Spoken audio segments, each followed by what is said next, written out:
Miss Meelah Williams of 702 and R&B Divas Atlanta. How are you today, Miss Meelah?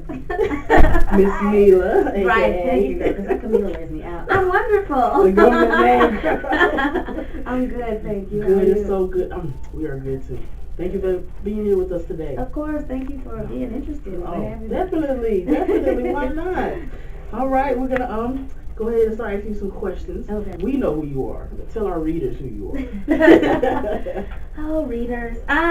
Well, my name is Meelah, and I'm the former lead singer of a group called 702, and we had classic hits like Stilo, Get It Together, of course, Where My Girls At, and Born and Raised out of Las Vegas, hence the name 702. Now I am in ATL shouting. And, we haven't, 702's been off the scene for a while, so I've taken this opportunity to kind of spread my solo wings. I hear that. Yes. I hear that. So much success. Thank you. All right, so let's, second question, we delving into it. Tell us about P.R.O.U.D. And what made you want to start it? Well, I'm a mommy now. Okay. I have a 5-year-old, thanks, who keeps me so busy. So I decided to start P.R.O.U.D, which is a nonprofit for autism and special needs awareness, because my son was diagnosed last year with autism. And, I didn't know how to feel about it at first. I was just a little, I don't know that I was ever in denial, maybe so a little bit, I don't know. But there were just so many different emotions that I experienced. Right. And so eventually when I realized, it's okay, he could have been dead and gone, according to the doctors. I was grateful. I'm like, okay, it's fine. It's all right. He has, this, disability, or I don't even look at it as a disability. It makes him more special. Absolutely. He's developmentally delayed, and so because of that, I realized that there are a lot of kids, a whole lot of kids that are developmentally delayed, and they're not even necessarily autistic. They have, special needs, some that we've never even heard of. So I felt like P.R.O.U.D, which stands for Parents Reaching Out to Understand Developmental Delays, would just be helpful to kind of, bring awareness to more than just autism and just to special needs across the board, and to kind of uplift other parents and give them support. Yeah, so it's kind of like, I'm just kind of giving an outlet and being the voice for those parents such as myself that are raising special needs kids. And we've had one event thus far, and I'm working on, of course, many, many more to come. P.R.O.U.D is very new. I'm very new to the nonprofit scene, so I'm still learning, but I'm so grateful and happy that I'm able to use my platform to do something positive. Oh, we are too. That's good. If you have something out there, especially if you have a voice for it, we feel like you should definitely speak for others. Right. I mean, listen, I'm human, don't get me wrong. There are days where I want to go on other end of things, but We feel you on that. But, I do realize that there's a bigger purpose. Oh, yeah, definitely. God has. We want to stay on that side. Okay, there we go. All right. How is it working with Musiq Soulchild? It's so interesting because that's the father of my child, so it's like, Lord have mercy. When you work together and live together and do everything together, it definitely can be a bit overwhelming. But I feel fortunate and blessed because I'm a fan, and he's a fan of mine, so it's just kind of cool that we both were able to bring our talents together and create. We might go off on each other probably every 5 seconds, but at the end of the day, we are going to create a beautiful song. That's right. Our chemistry is awesome. So what's your latest track? I believe you have. Well, I have one that's on iTunes now called "Give It to You."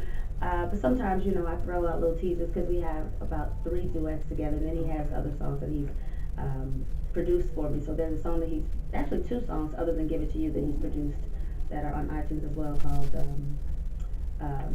I just went blank. Your Love. Okay. And Feel Good. Okay, perfect. Yeah, we've heard. So you get all 3 of those. Perfect. We got 2 other ones to look for. 99 cents. Okay, there we go. Everybody can afford that. All right. Are you working on anything else? I am. Music, yes. album? OMG, yes. Okay. Lord have mercy. Tell us about it. It's just taking 5 ever. Yes, I'm working on an EP/album.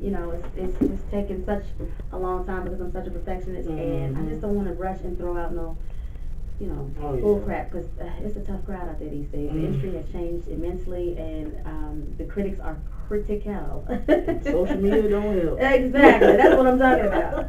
So, I've just really been kind of pacing myself, but I know that it's well overdue, long overdue. I'm excited about working with TC, who also writes for Tamar and Brandy, and he's really talented. We've got some great stuff together. Of course, Musiq Soulchild. Kennard Garrett, who was the executive producer of my children's album, who's worked with Sean Garrett. He worked with Pussycat Dolls. So, I'm working with some up-and-coming producers and writers as well. Okay. Now, would you and your sisters ever thinking about doing a 702 tour of your old songs? Well, you and the sisters. Yes. They're my sisters. That's not, I wasn't answering the question, yes. I don't know. I get that question a lot. Will there be a reunion? Mm-hmm. That's not my focus right now. This is the past. Right. I just want to agree. What I do want, because never say never. What I've learned in life is that I don't control everything. I can't control everything, no matter how hard I try. So, I will never say never. But what I will say is that, we tried. I tried really hard, and unfortunately, it just didn't work out. After the third album, it's like, to me, I feel like it's either third time's a charm or please strike her out. Right. Okay. Unfortunately, the last album flopped, and I just feel like, you have to kind of spread your wings and learn who you are as an individual. Mm-hmm. And I just want the fans and the people to give me the opportunity to explore who I am as an individual. Okay. And just let me have a little solo shine. Just a little bit. We completely understand that. And no, not because I was the lead singer. I'm the reason why the group woke up, and that's all I've been wanting all the time. No, because we've been gone for almost a decade. So I think it's a fair trial. Thanks. Oh, wow. We understand that. So, tell us about R&B Divas Atlanta. Is it really as crazy as it seems? Yes. R&B Divas Atlanta. R&B Divas Atlanta was an experience, to say the least. It was a good experience, I'll say. There were some days where I definitely was, rolling to work like, Lord, what have I got myself into? What have I signed up for? But it definitely helped to get me, somewhat back on the map and bring me more exposure. And, those people that have been looking for me or 702 or whatever, at least got a chance to, to see what I'm up to. And then those who maybe didn't even know who I was, were introduced to me. So, in that regards, I'm grateful that I did it. And I was able to shed light on autism in my son. And that was one of the reasons why I was definitely doing it. But, yeah, it's pretty crazy. It's not necessarily staged or anything, but there are moments that are strategically put together, I think, just to, I guess, make a scene. Not necessarily a combative scene. I'm just saying, just to, put together a group of people who clearly don't really have any relationship to be able to conjugate. So, it was fun. I got to be with a group of women, and I respect everybody. I'm fans of everybody that I was on the show with, and to be alongside and in the sisterhood of the likes of people like Angie Stone, who's a legend. I can't ask for more. So it was definitely interesting at times, but I don't regret it. Okay, good. So are you and Faith Evans amicable now? Now? Where that came from? We've always been amicable. Amicable. Come on, big word. Yes, girl. You tried just like Wendy Williams tried it, but we're going to go to the next question. Okay, well, good. We got the answer to that one. All right, so on to another subject. Tell us about your fashion and your style, and we'll start off with that. My style. I don't know. My style is my own. I never know what I want to put on. It takes me forever. I change clothes about 5 or 6 times. I get bored fast though. This is a wig I've been wearing for a while, so I'm ready for something else. Actually, I just ordered a new one, so she'll be different tomorrow. Yeah, I just like to switch it up. I'm not like super duper different outside the box, but I like to think that I have, a unique style of my own. I try to mix high and low, some trendy stuff that's affordable with designer things that have better quality. I definitely like and love to shop at the high end stores, such as the Neiman's and the Barney's and sacks and whatnot. But you will find a girl also at, hey, I might be in Old Navy. You never know. Hey, nothing wrong with that. See, it starts out for my son, but then I start seeing cute little tights and things. So, you know, it's really just about mixing and matching and how you wear it. And I mean, I feel like I wear it all well. So. Hey, there you go. Wear it with confidence. If I don't believe it, ain't nobody else gonna believe it. There you go. That's the motto. So are you a shoe lover, a big heel lover? You have a favorite designer? I'm about 5'2", so I live for a shoe. I'm glad you asked me that, because how could I forget my shoes? I love shoes more than clothes. My whole closet is mostly shoes. I mean, one of my guilty pleasures is just shopping online. Okay. And I just, Me too. I just buy shoes constantly, and well, not constantly, child. We ain't balling like that, but you know. Right, you know. No, but I'm a good bargain shopper too. But I buy very expensive shoes. That's the only thing that I don't like to shortcut with. I like expensive you shoes. want a good kind. Yeah, I have to have designer shoes. Okay. Now that hasn't always been. Don't get me wrong. I'm just graduating. I still got some, low ends, but. You have to move up in life. I just felt like it was time to graduate. So, hey, some of us started right there. We'll work our way up. Yes, I like because I'm short. I like to buy 5 and 6 inch heels. Okay. I try, and doing my best with designer, and not just red bottoms. I'm really trying to learn about other than just red bottoms. Yeah, because they have a lot of new designers out now. They do. They've got some good, nice styles. They really do. I love me a good shoe. So if you want, Christmas is coming around. I think that's for us.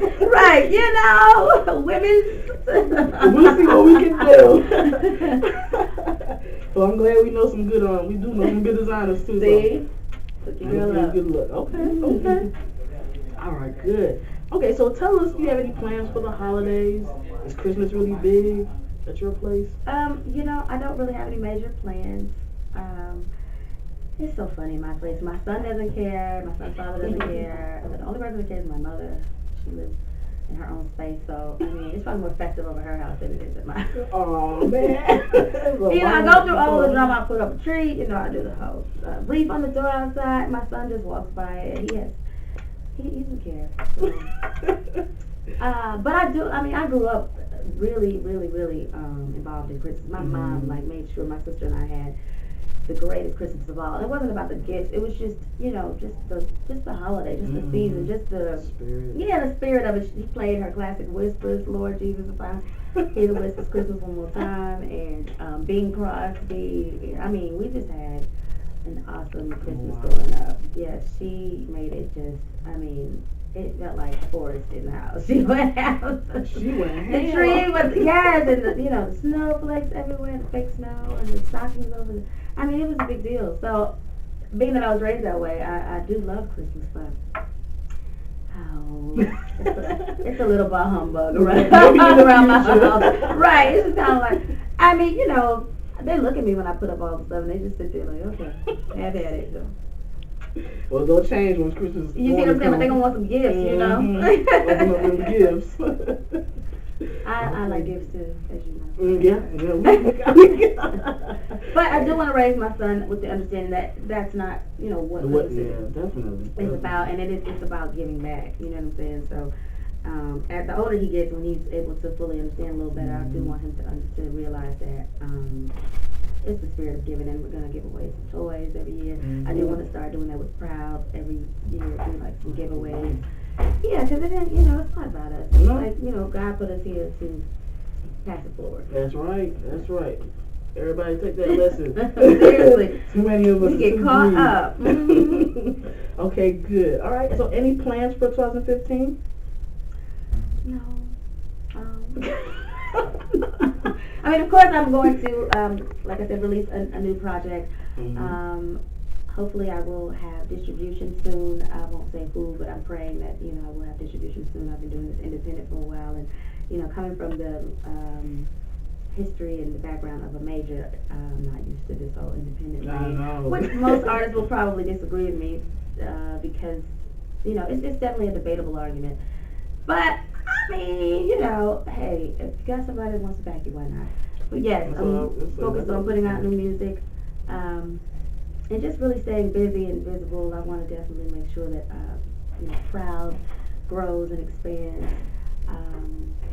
What else do I have going on? I have a birthday in March, but I mean, we ain't even to January yet. I guess it Nah, but we can slide that in there. you know, but no, for the most part, I mean, you know, I just want to make sure that I'm busy. I don't know what I'm doing in terms of reality TV. I've not heard anything back from R&B Divas yet. I don't even know if it's coming back, and or if it does, whether or not I'll be casted. But I'm gonna be on TV, so don't you worry. Okay. You got plans. You got that yeah, I'm looking to sign with a new talent agency here in Atlanta, and that would definitely push me out there a little more. You know, I got a practice run with Candy Burris' play A Mother's Love, and that definitely got me excited about acting, because I did it when I was younger, and I went to performing arts high school, so you know, it kind of goes hand in hand, singing and acting. Mm-hmm. So, looking to definitely do a little more on the acting side of things. Okay. Well, we're gonna look out for you on the big screens then. Yes, let's claim it. Come on, big There screen. we go. All right. Skin commercials and voiceovers and all those things. Yes. Speaking into existence. Yes, that's what I'm doing in 2015. That's right. All right. So, was it difficult then getting noticed and recognition as a black female R&B artist when 702 started? And now. Well, when 702 started, things were so different, you know. I mean, it was just about good songs. I don't think it was about image or what you had on. You know, if your bottom was red. It wasn't about that. It really wasn't. It was just, I mean, we were just three girls making good music, having a good time. And that's what it felt like. It felt pure and genuine. And, you know, now it's a little different. I think now it's more challenging than ever. Because of social media and reality shows and things like that. It's definitely about what you got on and who you know, who you hang with, you know. I mean, if you're in the company of someone who's deemed A-list or what have you, you don't even have to have anything, a hot song or nothing. You can just hang with the it girl and you're an it girl. Meanwhile, back at the ranch, this one is over here singing for her life and nobody cares. So, you know, it's a little different now, but you can't. We can change it. You can't, well, I don't know.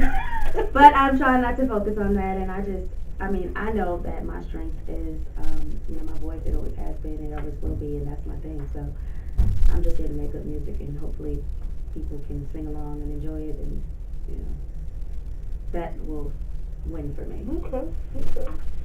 I'm with you on that one. All right. Okay. What do you know now that you wish you knew when you were coming up? And what advice do you have for other ladies in the industry that are starting out? Well, what I know now is that you can't take anything personal. You have to have a thick skin, and that you can't please everybody. And everybody's going to have something to say, whether positive or negative. Somebody's going to have something to say. And I know that now. So I guess the advice that I would give now is just, you know, don't let it bother you, because clearly it's more, people have more of access to you these days via social media. So, you know, people could say what they want. They could put it on video. They could, you know, they could put it on your timeline. Yeah, for everybody to see. It's just as vicious as they'd like. So, you know, you just have to have a thick skin and just know that those people are just jealous, really. Just wish they had your life and living vicariously. Right. I mean, that's how I see it anyway. Because, girl, if you got all that time to be on my timeline trying to take me out, y'all ain't doing nothing. No life. I don't care about you. So, you know.